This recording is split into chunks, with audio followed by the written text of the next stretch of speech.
You beat people bloody in order that they will not have the privilege to vote. You beat me in the side and then hide your blows. Well, go on. No, I don't need to leave. We have come to register to vote. In 1965, equality was a battleground as African Americans sought the right to vote, a right firmly denied by racist whites who didn't see blacks as equals. You must realize that this is a national issue. It's not a Selma issue. It's not an Alabama issue. This is a national issue. Whenever anyone does not have the right to vote, then every man is hurt. The South was a steaming racial hotbed of ignorance. Towns like Selma, Alabama crafted requirements to make sure no blacks would cast a ballot. Dr. Martin Luther King Jr. and his team chose to make the town the focus for their right to vote crusade. He would face a formidable foe in Alabama Governor George Wallace. I say segregation now, segregation tomorrow, and segregation forever. On February 18th, state troopers attacked civil rights activists not far from Selma in Marion during a protest. Jimmy Lee Jackson was shot to death trying to protect his mother and grandfather.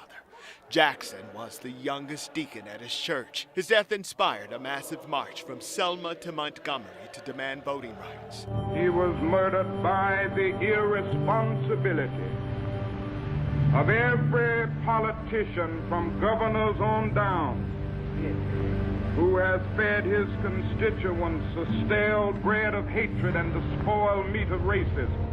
On March 7th, around 500 African-American demonstrators started the 54-mile walk to Montgomery. We've gone too far now to turn back.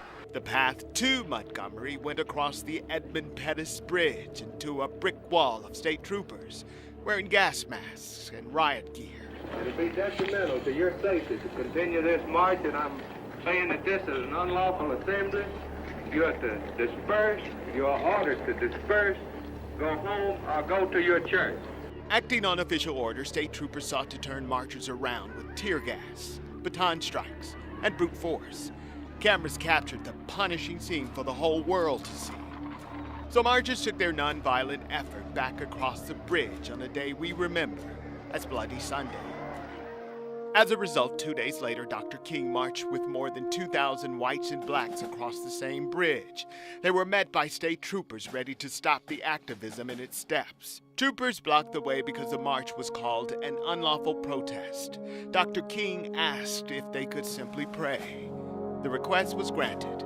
The marchers went back home. That night, James Reeb joined 2 other ministers for dinner. After they finished, the 3 ministers fell prey to 4 Klansmen who launched a vicious attack. Reeb, a husband and father, was fatally injured. The President of the United States responded. At times, history and fate meet at a single time, in a single place, to shape a turning point in man's unending search for freedom. 3 of the suspects were arrested and tried, but not convicted. On March 21st, Dr. King civil rights activists and supporters marched for a 3rd time under a federal court order. U.S. Army troops and federalized National Guardsmen escorted the Freedom March down the highway. They reached Montgomery 4 days later. In 1965, President Lyndon B. Johnson signed the Voting Rights Act, guaranteeing African Americans the right to vote. Dr. King was present. Today, we pay tribute to those who soldiered for equality and freedom 50 years ago this year.